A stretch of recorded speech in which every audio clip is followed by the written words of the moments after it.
Hello people of the internet, it's Amanda, and if you're new here on my channel, I usually talk about Japanese movies, dramas, entertainment. Sometimes I tap into other Asian pop culture topics as well. And if you give my channel a quick scroll, then you would know that one of my favorite topics to talk about on here is number I. And obviously, since they had a new release, or not exactly a new release from them, but a collab release, then that's what we're going to be talking about in today's video. Now, this is pretty exciting because it's a collab with Jackson Wang. Now, to be perfectly transparent, most of my exposure with him is because of his interactions with number I. I know that he's quite popular as well as his group GOT7, but most of the stuff that I've heard about him is either from people that I know who are also fans of him, or just general kind of like relations of sharing of posts because of his previous interaction with number I in Coachella April of last year. But apart from that, I'm pretty kind of like hyper fixated when it comes to my preference in music, as I mentioned before. So I pretty much have my own bubble, if you will. So even if he's really quite popular, I've only listened to like a couple of tracks from him, usually out of curiosity because, again, of his previous engagement with number I. So this is kind of like my first full-on exposure to his music, and like I've heard a couple of things about him that I will be mentioning in today's video as well. But overall, like, the main focus of the video is mostly like my interpretation of his track GBAD, or Gotta Be a Dick. Not sure how many times I can say that without being flagged by YouTube, so we're gonna stick with the acronym. But it's mostly gonna be that with the number I remix. So with that said, let's just get to it. So with this one, they started teasing this like a couple of days ago. And while they kind of like teased something happening over a year ago with 88Rising saying to stay tuned, we all thought that it was either going to be like a GOAT remix similar to what they did at Coachella, but nothing really of the sort. Now, with GBAD, I know that it's a track from Jackson's latest album. And I've listened to the original track out of curiosity before the remix version came out. And I have to say that upon listening to the original track, it wasn't surprising to me, or at least I was delighted that this was a track that they collaborated with together, because it's pretty similar to number I's main messaging in some of their lead tracks as well. Now, what do I mean by that? When it comes to GBAD, it comes off as a bit aggressive as a title itself, or just lyrically if you listen to the chorus. However, the messaging overall is all about how people tend to take advantage of kindness in general.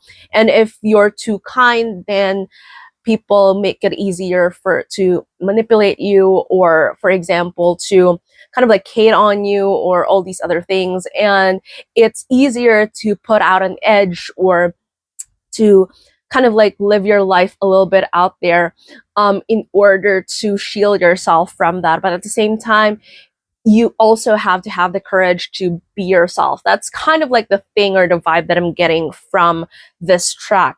And with number I's past lyricism when it comes to GOAT, Bon, even for God I, Inazuma, it's mostly focused again on, similar to how it is with 80s to 90s, early 2000s R&B and hip-hop music, that even if kind of like the beats and the musicality of it sounds aggressive, the messaging remains soft and kind of like self-assuring and hopeful, in a sense, focusing on, instead of aggression towards haters or negativity, it's mostly focusing on yourself and how you can strive towards your goal, while kind of like not being too mindful of these other noises that are happening outside of the criticism that you're getting, and understanding that while this criticism is important, it's also important for you to listen to your own voice, that kind of thing. So it kind of like meshes well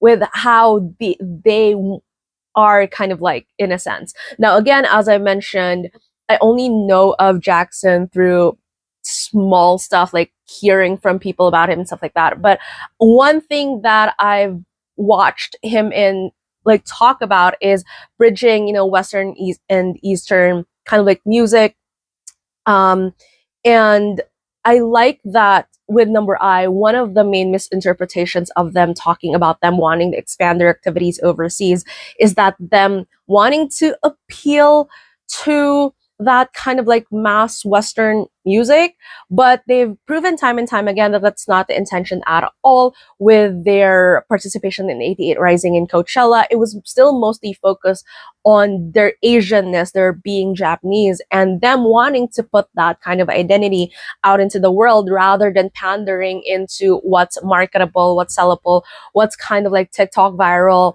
music, and what would appeal to what we would say is like the Western market. They still stick to music that sounds like their own and their own inspirations. That makes their music kind of like still within that edge of whether or not it's palatable to other people. Yes, it may not be like that, but it stays true to why they sound original, or at least as original as one can get in this very oversaturated space. Now, again, focusing on the song itself, it kind of like resonates with, you know, just generally what they want to convey as artists. In the interview where they talked about this song, Kishi mentioned that they were allowed to write their own parts of their remix, and there, like, you can see how, despite the fact that it's each of the parts were very unique to Kishi, Sho, and Jin's own style, it all exudes their number I-ness. And what I mean by that is it's very evident that they kind of made that part their own without exactly it overtaking Jackson's entire song.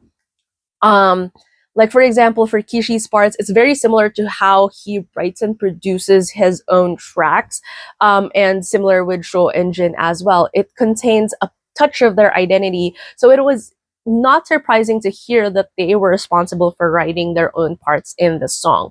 Another interesting part in there is, particularly for Sho, it's very evident that in almost all of the stuff that either he writes or he kind of like produces, there has to be a mention of Number I and even Ailey, like the fan name. And it's kind of like evident that he was the one who was responsible for that part in the song. And it also kind of like showcases a lot of their strengths as well. And again, this is coming from me as a Number I fan, knowing them, and I hope that it comes across to people who are fans of Jackson and who are listening to this music without knowing who Number I is. But it kind of like shows their styles as artists as well. With Kishi, I was kind of like surprised that that was Kishi's voice when I first heard it, because it is another register from him, a bit lower than his usual one, which is what Kishi always presents as something that is always very unique, very different, always very fresh, in the sense that you always are taken by surprise with the way that he kind of like changes up the variety or the variations of his vocals. With Sho, his voice is very distinct with his husky tone, with a lower register. The way that his lyricism is also kind of like very strong, but at the same time has this poeticness to it. And then with Jin, with his own style of just being very suave, very cool, the more kind of like lighter register among all three of them, which has a bit more of a melody, but still within kind of like that space of the hip hop R&B theme or genre that they're all now very comfortable in.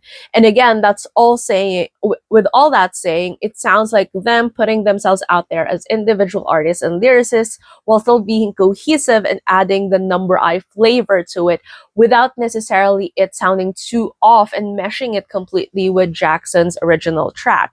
Now, what makes this interesting for me is because usually in collaborations, and I'm no music producer myself, but as a fellow creative, I just know that with different styles, especially if you have a lot of like different ideas, especially if you're referencing something original and adding to it, it is definitely challenging to come up with something that is cohesive, that speaks to who you are without drowning out any of the other elements.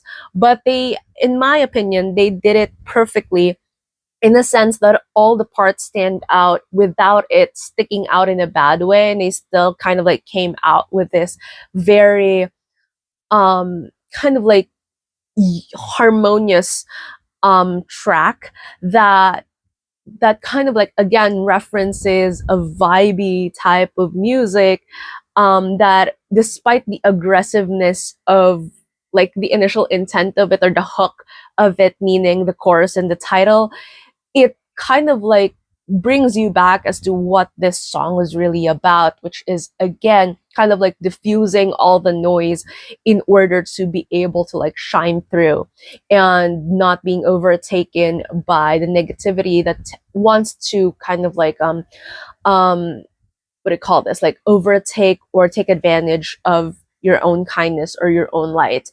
And I don't know, and I just find this really, really interesting. And I think more of this has to do with their own rapport as well. Number I has talked about Jackson very fondly even before. They mentioned that they're kind of like pretty shy, keeps to themselves type of thing. And that's very evident with them as a group, you know. But just generally the way that they talk about how Jackson took them under their wing, and with Shaw saying that, you know, Jackson felt like a vending machine in the dark during the Louis Vuitton shows, where he's alone, not really with the other members, but doing that kind of like solo work, and being able to see Jackson there felt like kind of a relief. Jackson mentioning, you know, how it was easy to work with them and it feels very comfortable in a sense, and they kind of like develop this kind of like brotherhood going into this. That really showed a lot in terms of probably like the creative process and just the output of this, because if you're putting out something that has a very strong messaging, especially when it talks about, you know, something this vulnerable, even if the track itself has this aggressive kind of like vibe to it as its hook, but the messaging in itself is very vulnerable, and to be able to kind of like work together with people who kind of like shares that kind of message strongly, you have to believe in it, and therefore it feels like they actually all believe that they share this kind of like image and relationship in order to come up with this song. And again, it's very interesting, and I'm not saying that I like this more than the original one, because obviously this is a remix with Number I in it. Both the tracks kind of like go and mesh well with each other because of the solid kind of like straightforward messaging that it has. And again, overall, I would say that I really love that, again, with all the misinterpretations of Number I's goal of wanting to expand their activities and stuff like that, it was really more of them collaborating with Asian creatives, choreographers, and now Jackson is an Asian artist. And while it might be exciting for them to collaborate with a Western artist moving on in the future, I like that early on in their career, since they really want to put out, you know, them being Asian, them being Japanese, out into the world and being known more for that, they are collaborating with artists who fit that kind of like sphere and who share that kind of mentality, and being able to push out a song like this, which combines kind of like, you know, English lyricism with Japanese rap, and at the same time like that city pop feel to the song, I think is really, really brilliant, and really happy that this collaboration happened. I wish that more people would be able to like appreciate this form aside from the original one. It's really interesting to see Number I getting along with like other artists, and with Jackson seemingly being very gracious about it, as well as his fan base being very gracious about this collaboration. I think the excitement really was kind of like forming that foundation during Coachella, and seeing that kind of like interesting rapport between all of them, and being able to continue that a year later on, being able to create this track. Whether or not this collaboration will still kind of like grow into something more, hopefully with a music video, I don't know, but it's just very, very interesting in general, messaging wise, and just the entire like different puzzle pieces of it all, just a creative process. And it really made me want to learn more about, you know, the track and how they did it, and I hope that they do more kind of like promos and interviews for it, just so we can get more of a sense of how it came to be. But overall, it's just really, really interesting to have this kind of collaboration for Number I, and just again with Jackson being so gracious about the entire thing as well. Like it just feels very, very interesting to unfold, especially coming from me as a Number I fan, you know, seeing how well cared for and how excited the boys seem to be when it comes to this kind of like opportunities. And again, I think it's mostly just them. I mean, they've done remixing before, even prior to them being number I. Like they've done it with their own music in Kimpuri before, and them also now doing this in collaboration with other artists, and also doing it for other artists with Two Heroes and the Superstar remix along with the other 2B artists. It seems like it's something that it's not easy. Like I love music, and I'm also like a very musically inclined person, but not everyone is gifted in terms of sound mixing. And for them to be able to kind of like dive into that level of production again, and also songwriting, and just it being kind of like a learning curve for them, is just really exciting for me as a fan as to what that means for them as an artist. And overall, I would say that in terms of just style and like listenability, I know that this track isn't gonna be for everyone, just how it is with R&B, hip hop, all these other things. But again, it's just pretty exciting. For me, it's a very chill, vibey song, something that you probably listen to while you're walking or exercising, potentially driving. I don't drive, but if I'm a passenger princess in the car, then something that I would probably put on as a chill vibe music. And again, once you get past like the aggressive notions of the chorus, the song in itself really is kind of like really positive overall. And again, not really hitting anyone, but rather kind of like is more of like a personal push. And I really, really like that, because again, with most R&B and hip hop music nowadays, it's really more about, you know, really aggressive stuff, and usually like losing soul in it, just focusing a lot more on aggression and all these other things. But again, with this track and other number I music, it's very much inspired with like 80s, 90s, early 2000s hip hop, where it's more aspirational, where it's more kind of like hip hop and R&B, where it's really more kind of like soulful in a sense, and more self-assuring, kind of like reaching your goal kind of stuff, which I really don't mind the cheesiness of it all. And maybe someday like they would go for something a little bit bolder, but the fact that, you know, you calling people out for kind of like just keep on hitting and saying that, you know, this is something that we will power through, I think is powerful enough. And again, I'm really happy that this collaboration happened. I find most of the promotions that they're doing really cute in a sense, and it really makes me want to see a music video of it. But again, it usually doesn't happen when it comes to remixes or, you know, kind of like variations of original tracks. And I know that the original song already has its own music video. So I'm not really counting all that, but just wishful thinking. And I just think that it's really exciting. And overall, as usual, let's talk it out down in comments below. What other types of music are you excited to hear from Number I? Who are other artists that you feel like could have the potential to that they could collaborate with in the future, or that you want to see them collaborate with in the future? I would love to hear more about that in the comments. If you like this video, please give it a thumbs up. If you're new to my channel and you would want to hear more from me, please hit subscribe. Thank you so much for watching this, and I will be seeing you again soon in a new video. Bye!